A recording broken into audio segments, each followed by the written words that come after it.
The U.S. presidential election is less than a month away, and the polls couldn't be closer. Candidates Hillary Clinton and Donald Trump differ on practically every stance, making it even harder to choose between them for the average voter who falls in the center gray areas. Well, our guest today, Sheldon Schorer, has spent 30 years as a Democratic representative in Israel, and hopefully he can shed some light on this year's election. Thanks so much for coming in. Pleasure. So, to begin, as we said, the polls are shifting left and right, and it's hard to predict the outcome. Hillary Clinton is now polling at around 50%, while Trump trails closely behind with 45%. Why do you think there aren't more people that are excited for Hillary Clinton? Okay. First of all, I don't think the polls really aren't that close. In the major things, for the important things, the polls are actually pretty far away. I know that the New York Times, for example, has a poll which it tries to predict who's going to win, and Hillary Clinton is leading now by 93% to Trump's 7%. You know, that shows a great disparity. So. But yeah, there's a question here. How come it's only 5%? Why isn't it more than 15%? Trump is really a very, very bad candidate. I've never heard so many people say, and I'm talking about responsible organizations, saying that this is the worst presidential candidate ever put up by a national party ever in the history. The things that he said and the things that he's done is just absolutely reprehensible. So why isn't Hillary even further? I wonder that. One possible reason is just simply the cycles.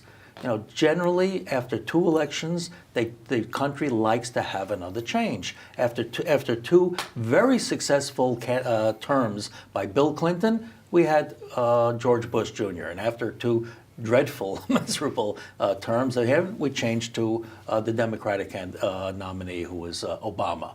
So there are these cycles, and Americans apparently like it. So maybe, and we see one of the reasons why Donald Trump himself made it above 16 other candidates is because he's an outsider.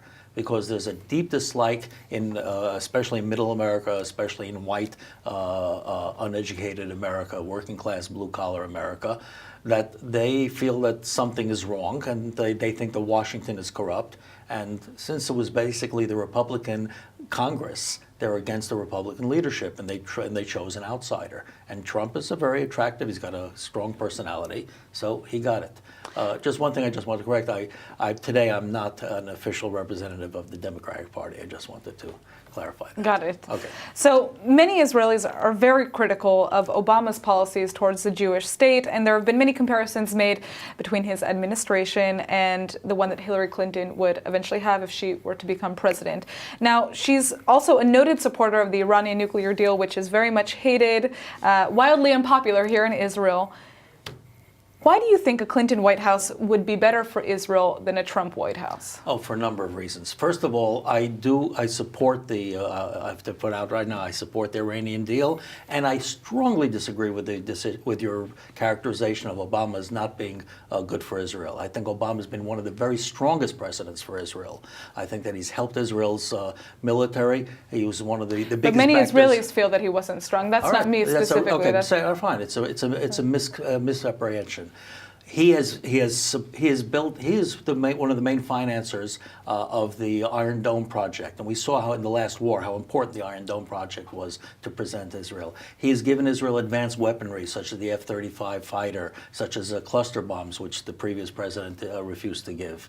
He's just given the largest award, foreign aid package given to any country ever. We've seen that. He's the only president since Harry Truman, the only president that during his term and two terms, that not a single decision has come out of the UN Security Council against Israel. He has had Israel's back in the Security Council all the way through.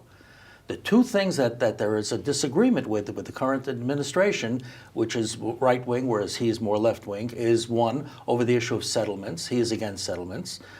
He's been against settlements from the very beginning. In 2008, he was against settlements, and he said it. He even said, one does not have to be a Likudnik in order to love Israel. This is simply his thing. And by the way, his view is shared by probably half of the Israelis, so you can't say he's anti-Israeli for that. The other thing was it was the deal with Iran. All right? It's not the deal that I would have liked. It's not the deal that I think even he would have liked. It's the deal that we're able to get. I can tell you that if we did not have that deal with Iran, then today Iran would be putting the finishing touches on its atomic bomb. I don't think that that is in the good interest of Israel. This is the best deal available. But there is a big difference between the Clinton presidency and the Obama presidency. Obama came in 2008 at a time when America was being beaten in Iraq and Afghanistan. Americans did not want foreign wars and foreign entanglements, and there was a difficulty in even doing so because there was no money. I mean, America was in the middle of a tremendous financial crisis, the worst since the Depression. It couldn't afford a foreign war. Americans didn't want a foreign war. And Obama, of his own nature, is not a warrior. His nature is to try negotiations for peace. So therefore, there was less of a use on the emphasis on the military. Today is different from them. America is stronger. The economy is just about back to where it should have been. We're out of Iraq, essentially. So at this point, may have to go back in again, but at this point, America, I perceive the Clinton administration would be probably more hawkish and more prone to use the military than there. Now let's talk a little bit about some of the allegations stemming from Senator Clinton's hacked emails showing ties between the Clinton Foundation and terror-supporting countries, including Qatar and Saudi Arabia. There was also many allegations regarding rigging the DNC to beat Senator Bernie Sanders. And, Hillary Clinton has been tied to a lot of scandals. What evidence proves to you that a Hillary Clinton presidency won't be marked with corruption? Oh, please, come on. That's you mix up so many different things. There's no reason to believe that. First of all, let's say, for example, you mentioned Qatar. Did you know? First of all, what was the Qatar contribution? It was a large contribution. They wrote in the email that was intercepted, which, if it is true, and again, this comes from WikiLeaks, and they can come from anybody. I can make up something and tell it to you right now, and you don't have to believe it.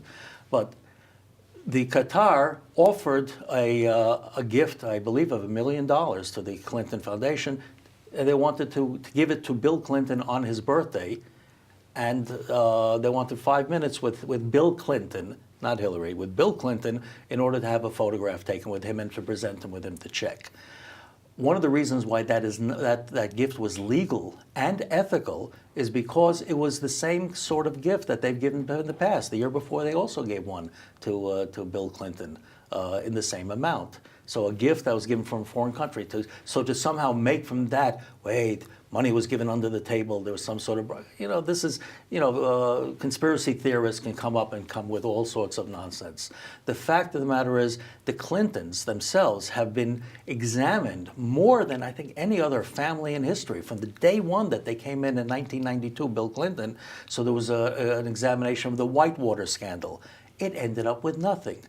There was this whole talk of Benghazi and the emails. It was investigated in the Congress. The Republican Congress investigated Hillary Clinton for more than a year and spent more money and more time than any other investigation, including the JFK assassination, including the 9/11, and nothing came out of it.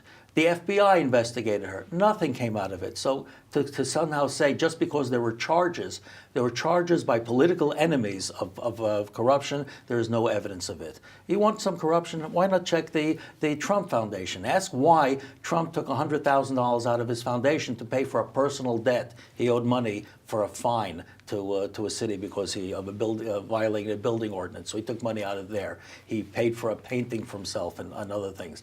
Someone contributed to there, someone who owed him money. So instead of paying him, paid to there and get a charitable contribution. I believe that's probably why he's under investigation by the IRS, this famous audit that's going on. So if you want some corruption, you know where to look. Now, oftentimes one of the greatest threats to any presidential campaign is voter turnout.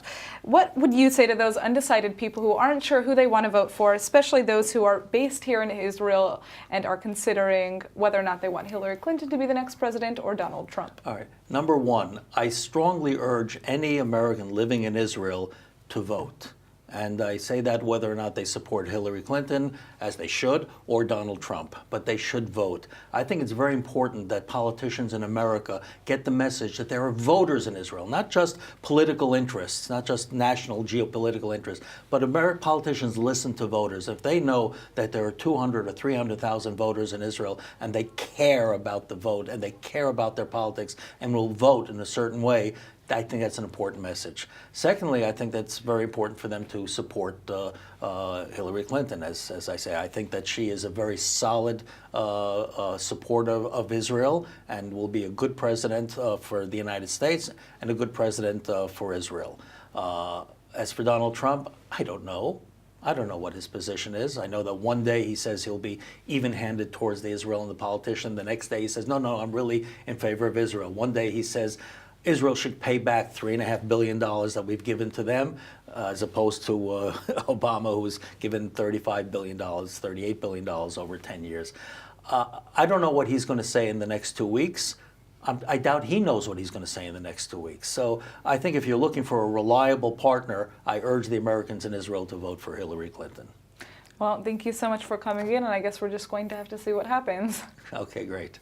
Thanks.